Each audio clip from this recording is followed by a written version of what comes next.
Jam sirkadian organ tubuh body organ clock 03,0 kurang 05,0 paru-paru. Pada rentang waktu ini, fungsi respirasi dan proses pembersihan saluran napas berlangsung lebih aktif. Sebagian orang dapat mengalami batuk ringan atau bersin karena mekanisme eliminasi lendir dan partikel asing 05,0 kurang 07,0 usus besar kolon merupakan waktu optimal untuk refleks buang air besar. Aktivitas peristaltik kolon meningkat sehingga dianjurkan mengonsumsi air putih setelah bangun tidur guna membantu proses eliminasi 07,0 kurang 09,0 lambung. Sekresi asam lambung dan enzim pencernaan berada dalam kondisi optimal.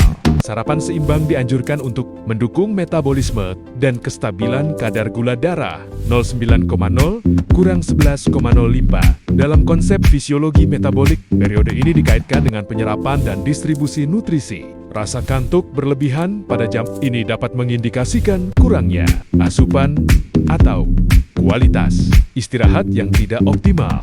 11,0 sampai 13,0 jantung. Aktivitas kardiovaskular cenderung meningkat. Disarankan mengelola stres dan menghindari aktivitas fisik yang terlalu berat, terutama bagi individu dengan faktor risiko penyakit jantung.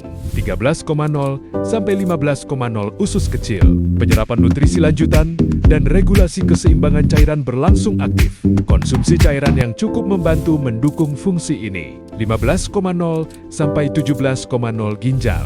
Proses filtrasi darah dan pembentukan urin berjalan efektif.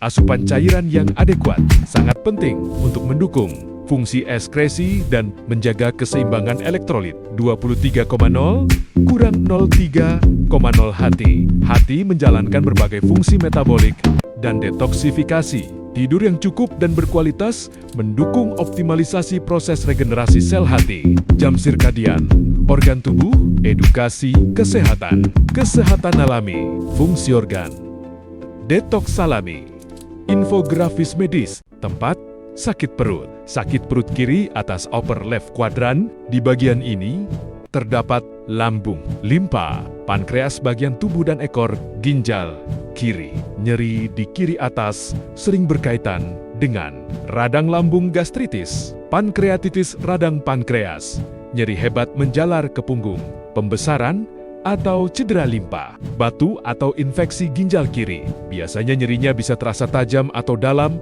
kadang menjalar ke punggung. Sakit perut kanan, bawah lower right quadrant, area ini sangat identik dengan usus buntu, appendix.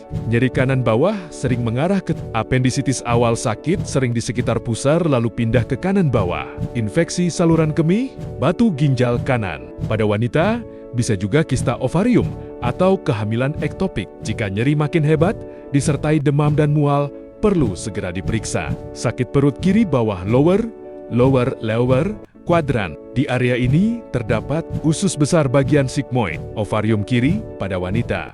Keluhan yang sering muncul, divertikulitis, radang kantung kecil di usus besar, sembelit, berat, infeksi saluran kemih, kista ovarium kiri. Biasanya nyeri terasa konstan dan bisa disertai gangguan bab. Sakit ulu hati, epigastrium, perut tengah atas. Ini area tepat di bawah tulang dada. Sering berkaitan dengan gastritis, GERD, asam lambung naik, tukak lambung, pankreatitis. Nyeri biasanya terasa perih, terbakar, kadang membaik atau memburuk.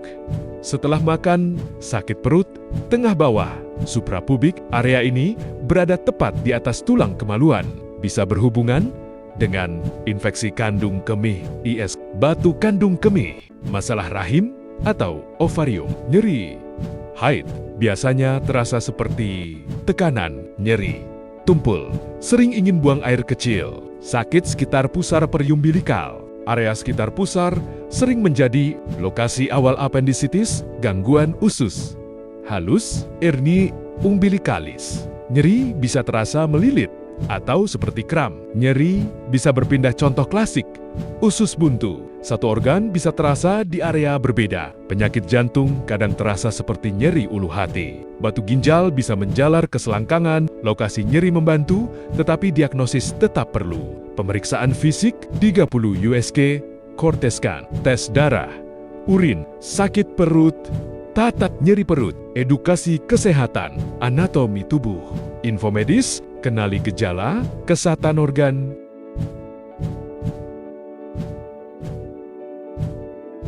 KB cabut singkong, spontan, tapi seberapa aman? Banyak pasangan mengandalkan metode cabut singkong karena terasa alami dan tanpa alat. Tapi, tahukah kamu, cara ini bukan metode KB yang paling aman. Menarik sebelum ejakulasi memang bisa mengurangi risiko kehamilan, namun tetap ada kemungkinan sperma keluar lewat cairan praejakulasi. Belum lagi, metode ini tidak melindungi dari infeksi menular seksual. Keputusan ada di tanganmu. Yang penting, pahami risikonya sebelum memilih, karena dalam urusan kesehatan reproduksi, informasi yang benar itu jauh lebih penting daripada sekadar spontanitas. Edukasi kesehatan, kesehatan reproduksi, Kebalami, info pasangan.